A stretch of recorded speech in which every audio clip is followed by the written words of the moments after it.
The trap of relying on external validation.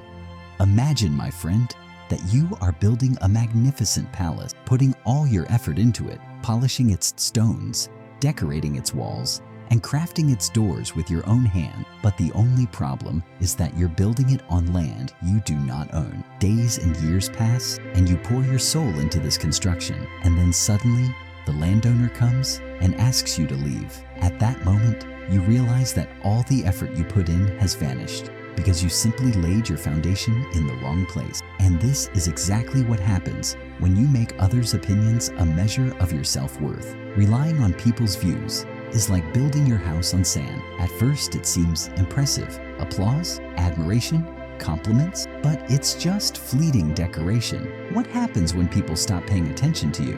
When the applause fades, or worse, when the criticism comes, suddenly everything collapses because you bet on something you didn't own from the start. The Stoic philosopher Seneca warned us of this illusion when he said, "If you live to please others, you will die when they ignore you." Ask yourself, those from whom you await validation, are they really interested in what you do?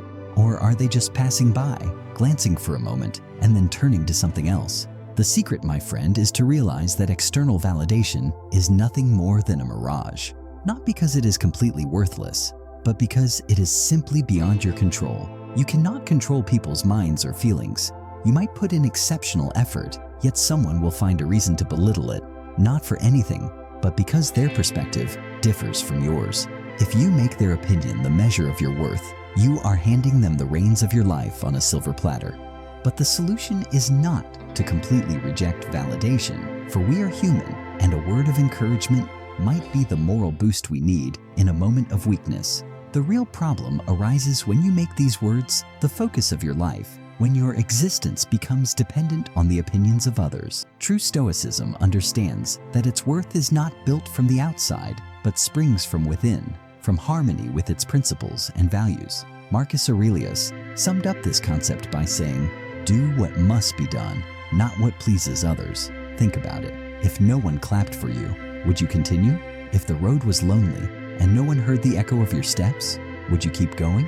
The answer to this question is the key to understanding yourself. The rule is simple and clear. External validation is a reward, not the goal. Don't let passing words be the driving force behind you, but let your values, goals, and vision for life be the power that keeps you standing. And when you realize this, you become free from the constraints of public opinion, from the chains of approval, and from the constant need to prove yourself to others.